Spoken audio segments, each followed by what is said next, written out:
Dengan bangga kami mempersembahkan kepada kalian ulasan series berjudul The Blacklist. Bercerita tentang seorang penjahat kelas kakap bernama Raymond Red Reddington yang menyerahkan diri kepada FBI untuk membantu mereka memburu orang-orang yang terdaftar dalam daftar hitam miliknya. Daftar hitam itu berisi nama dan data dari para penjahat, koruptor, dan teroris paling berbahaya di dunia yang diburu dan yang tidak terdeteksi apapun. So, without any further ado, let's get into it. Scene dibuka dengan memperlihatkan seorang pria bernama Red Reddington. Saat itu tengah terduduk di halaman depan kantor FBI. Setelah salah satu anak buahnya mengantarkan koper, Reddington lantas masuk ke dalam dan menyatakan ingin menemui asisten direktur bernama Harold Cooper kepada salah satu resepsionis di sana. Resepsionis itu bertanya, apakah Reddington telah memiliki janji dengan orang yang bersangkutan? Reddington menjawab, tidak. Tetapi ia ingin sang resepsionis memberitahu jika tamu yang ingin bertemu dengannya bernama Raymond Reddington. Setelah itu, Reddington menekuk lututnya dan tak lama kemudian para agen FBI langsung berkerumut untuk menangkapnya.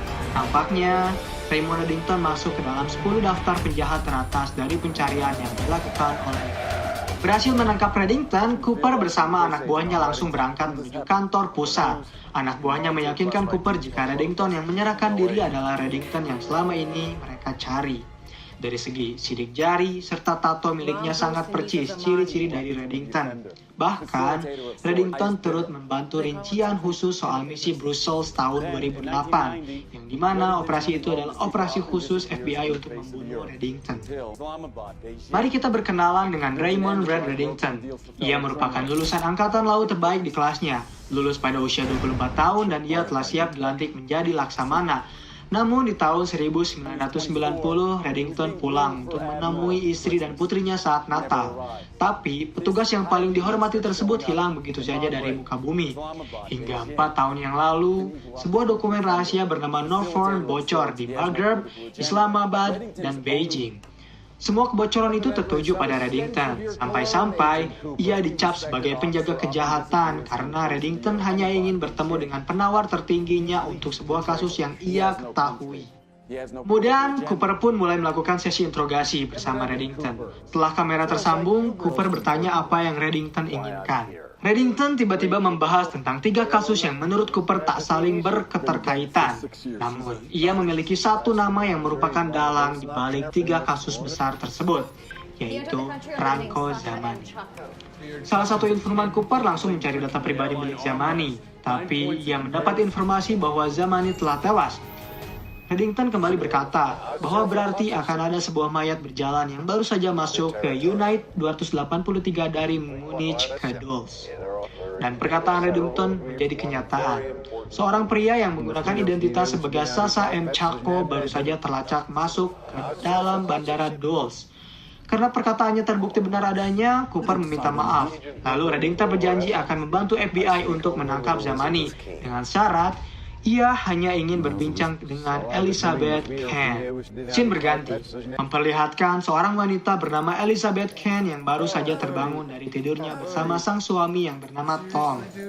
Karena hari itu adalah hari pertamanya bekerja, Elizabeth lantas bergegas, mengganti pakaiannya dan bersiap-siap untuk segera berangkat menuju kantor. Dibantu oleh Tom, setiap barang yang selalu Elizabeth lupakan berhasil Tom bawa dan ia berikan padanya sebelum Elizabeth pergi. Tapi, saat Elizabeth hendak pergi, helikopter serta beberapa mobil FBI langsung menghampirinya dan meminta izin membawa Elizabeth ke kantor. Tibanya di kantor, ia langsung bertemu dengan asisten direktur anti-teroris yaitu Harold Cooper. Kemudian Cooper meminta Elizabeth untuk menjelaskan siapa dirinya. Tak mengerti dengan apa yang Cooper bicarakan, Elizabeth meminta maaf karena ia tak tahu maksud dan tujuan dari Cooper. Lalu Cooper kembali bertanya mengapa Reddington menginginkannya. Elizabeth berpikir karena ia merupakan pegawai baru yang mungkin saja bisa ia manipulasi. Mendapat jawaban yang membuatnya puas, Elizabeth pun langsung dibawa ke lokasi hitam untuk bertemu dengan Reddington. Sebelum dipertemukan dengan Reddington, Elizabeth diperingatkan terlebih dahulu untuk berhati-hati dengannya.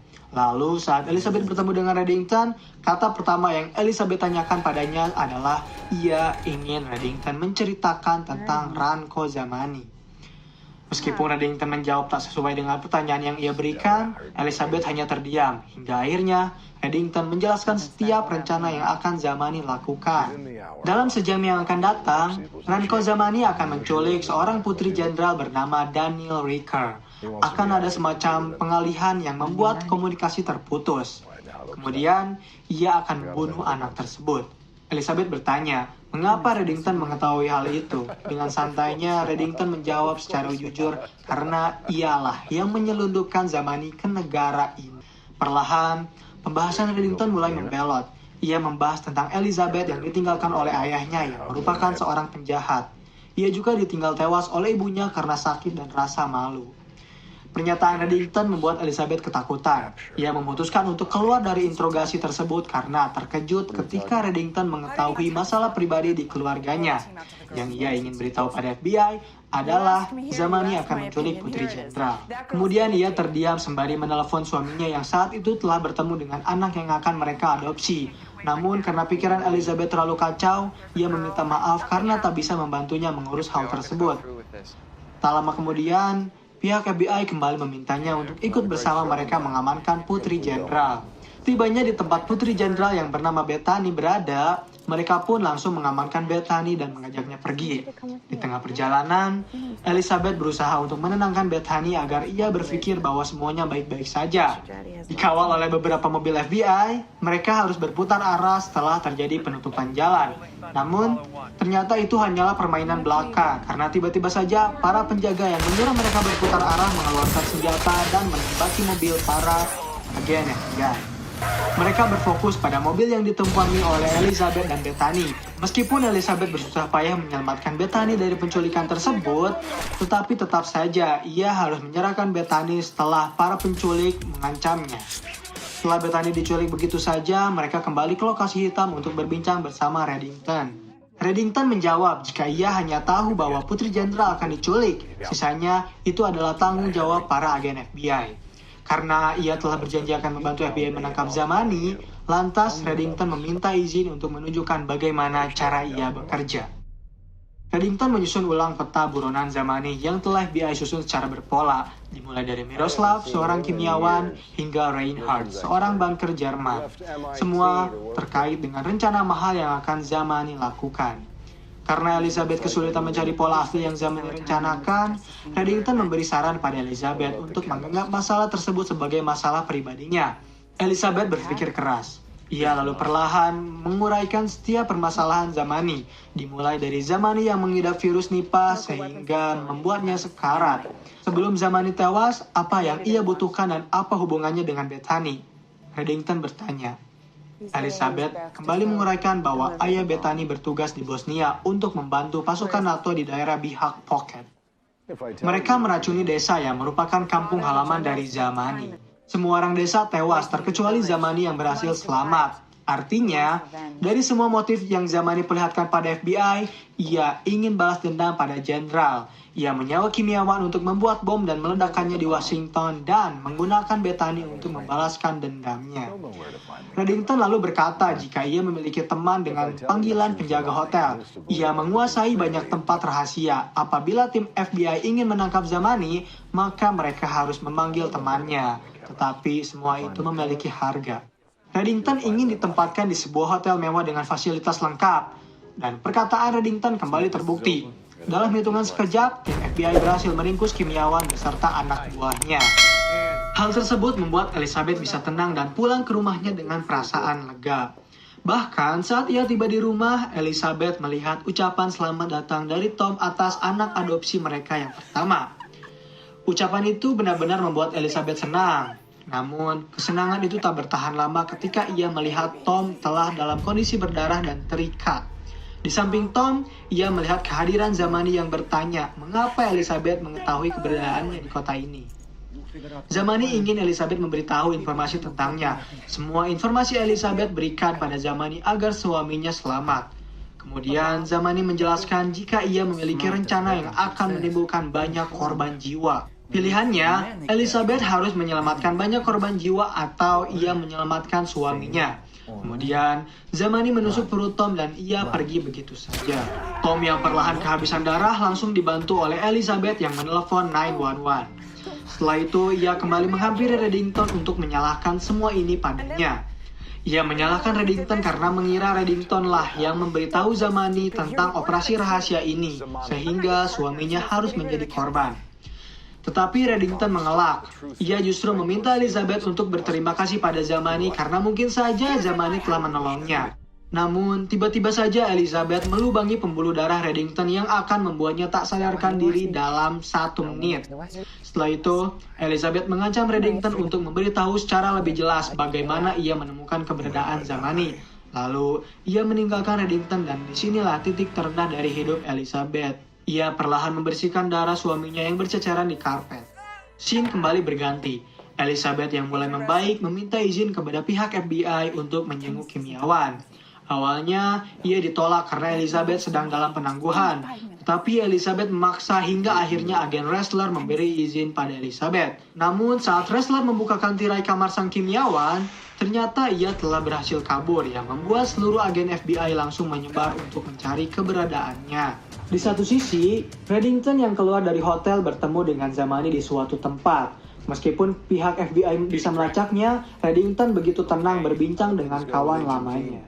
Zamani menceritakan bahwa ia akan membawa kembali wabah yang telah dialami oleh desanya. Namun, kali ini ia tak hanya mengarah pada anak jenderal saja, melainkan setiap anak-anak yang berada di kota Washington DC.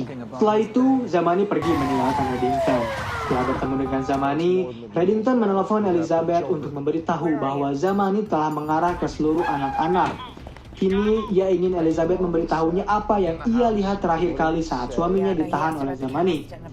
Elizabeth menjawab berbagai macam hal, namun Reddington mengelaknya. Hingga akhirnya, Elizabeth teringat sebuah cap stempel yang mengarah kepada sebuah kebun binatang di DC.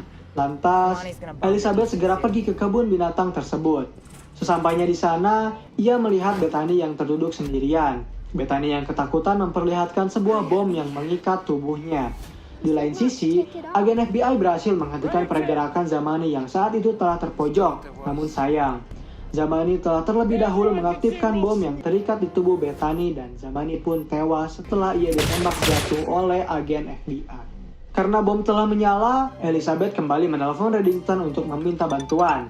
Reddington memberitahu Elizabeth jika ia telah mengirimkan satu temannya yang akan menangani bom tersebut. Tak lama kemudian, seorang pria asing yang tak bisa berbicara bahasa Inggris sama sekali langsung datang dan membantu Elizabeth mengamankan bom di tubuh Bethany. Dengan cekatan, pria itu langsung memotong kabel bom dengan baik hingga bom itu berhenti berdetak. Setelah menyelesaikan misinya, pria tersebut pergi begitu saja. Tak lama kemudian, Reddington datang dan setelah Bethany berhasil diselamatkan, mereka kembali mengadakan rapat. Kali ini Reddington memberi sebuah kesepakatan kepada FBI. Ia ingin melakukan kembali penangkapan sesuai dengan daftar hitam miliknya yang telah ia tulis selama 20 tahun. Di daftar itu terdapat nama dari seorang politikus, mafia, peretas, dan mata-mata. Zamani hanyalah sebagian kecil dari nama-nama yang berada di dalam daftar hitamnya. Meskipun FBI memiliki daftar itu sendiri, namun ia yakin jika daftar tersebut hanyalah sebagai formalitas belaka. Inilah peraturan yang ingin Reddington terapkan. Ia tak boleh tidur di lokasi yang sama selama lebih dari 2 malam selama berturut-turut. Reddington harus memiliki pelacak 8 mm terenkripsi penuh yang akan ditanam di lehernya. Ia meminta pengamanan sendiri. Dirinya memilih 5 orang terdaftar, dan 2 di antaranya dipilih secara langsung oleh FBI. Apapun yang Reddington katakan, ia meminta kebebasan dalam sesi bernegosiasi. Dan yang paling terpenting juga adalah, ia hanya berbicara kepada Elizabeth Kent. Kemudian kita bisa melihat scene terakhir di episode 1 yang memperlihatkan Elizabeth. Kini, ia mulai menyadari sesuatu yang salah dari suaminya. Setelah ia menemukan sebuah kotak berisi sejumlah uang serta beberapa paspor milik suaminya dengan identitas yang berbeda-beda. Episode 1 pun berakhir di sini.